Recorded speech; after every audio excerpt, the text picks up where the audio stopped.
Telugu Desam party జాతీయ ప్రధాన కార్యదర్శి యువగళంతో మా యొక్క తెలుగుదేశం పార్టీని అలాగే యువతరాన్ని వాళ్ళ ఉత్తేజాన్ని పెంపొందించి ఈరోజు ఈ కూటమి ప్రభుత్వం అధికారంలోకి రావడానికి ఒక కీలకమైన పాత్ర పోషించినటువంటి నారా లోకేష్ బాబు గారి జన్మదినోత్సవం సందర్భంగా ఈరోజు అంతర్వేది లక్ష్మీ నరసింహస్వామి దేవస్థానంలో సుదర్శన యాగం నిర్వహించడం జరిగింది. వారు ఈరోజు మన రాష్ట్రానికి విద్యాశాఖకు చేస్తున్నటువంటి కృషికి వారికి దీర్ఘాయుష్ను కలిగించాలని ఆ నరసింహస్వామిని కోరుకుంటున్నాం. అదేవిధంగా భవిష్యత్తులో ఈ రాష్ట్రానికి అనేకమైనటువంటి ఐటీ పరిశ్రమలు కానీ విద్యా రంగంలో అనేకమైనటువంటి మార్పులను తీసుకురావడానికి ఆయన చేస్తున్న కృషికి మీ అందరూ తోడ్పాటు కావాలని చెప్పి కోరుకుంటూ నమస్కారం. ఈ అంతర్వేది దేవస్థానంలో మన శ్రీని గారు చెల్లిపోయిన శ్రీనివాస్ గారి ఆధ్వర్యంలో ఇక్కడ సుదర్శన హోమం జరిపించడం జరిగింది. ఈ సందర్భంగా నిజంగా ఏంటంటే పార్టీ అధికారంలో లేనప్పుడు నరరూప రాక్షసుడు జగన్ అనేక కార్యకర్తల్ని నాయకుల్ని అనేక ఇబ్బందులు పెడుతున్న సమయంలో మా యువ నాయకుడు సాహసోపేతమైన నిర్ణయం తీసుకుని పాదయాత్ర చేసి కార్యకర్తల్లో నాయకుల్లో మనోధైర్యాన్ని నింపడమే కాదు,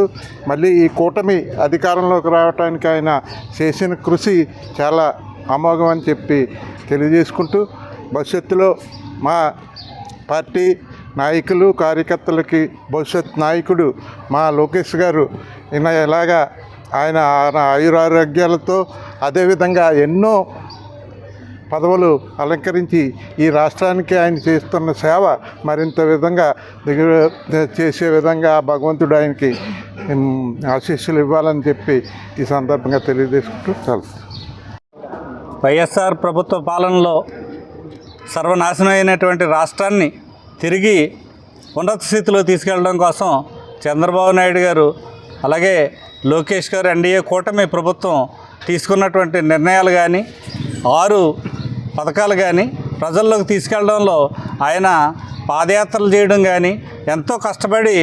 చాలా ప్రజలందరి యొక్క తోడ్పాటుతో ముందుకెళ్తున్న సందర్భంగా ఆయన పాదయాత్రకు భయపడి తండ్రి గారిని అరెస్ట్ చేస్తే అది కూడా ఈ వైఎస్ఆర్ ప్రభుత్వం యొక్క అప్పటి ఆలోచనలు ఏవైతే ఉన్నాయో ఆ దుష్టపన్నాగాలు ఏవి చెల్లుబాటు అవ్వలేదు. తెలుగుదేశం ప్రభుత్వం అలాగే ఎన్డీఏ కూటమి మద్దతుతోటి ఎన్డీఏ కూటమి ప్రభుత్వం ఈరోజు అద్భుతంగా ప్రజల్లోకి వెళ్ళింది. ప్రజలు దాన్నే ఎంచుకున్నారు. ఈరోజు ప్రభుత్వం వచ్చిన తర్వాత చంద్రబాబు నాయుడు గారు క్షణం తీరిక లేకుండా పనిచేస్తామంటే ఈవేళ మా యువనాయకుడైనటువంటి లోకేష్ గారు కూడా ఆయన పుట్టినరోజు వేడుకలు కూడా మరి కాదనుకుని ఈవేళ దావోస్లో ఈ రాష్ట్రానికి ఉన్నతమైనటువంటి పరిశ్రమల్ని ఉన్నతమైనటువంటి లక్ష్యాలను సాధించడం కోసం పెట్టుబడులు తీసుకురావడం కోసం ఎంతో కష్టపడి పనిచేస్తున్నటువంటి ఆ తీరు ఏదైతే ఉందో దానికి మేమందరం కూడా ఫిదాయి ఆ నాయకుడి యొక్క యువ నాయకుడి యొక్క నాయకత్వం ఈ రాష్ట్రానికి ఈ దేశానికి అవసరం. ఇలాంటి గొప్ప నాయకుడిని ముందుకు తీసుకెళ్ళడానికి ఆ భగవంతుడు సంపూర్ణమైన ఆరోగ్యాన్ని ఆయుష్ని మా అందరి తోడ్పాటుని సంపూర్ణంగా ఆయనకి ఇవ్వాలని మనస్ఫూర్తిగా కోరుకుంటూ ఆ నాయకుడి లోకేష్ గారు మరింత ఉన్నతమైన స్థాయిలో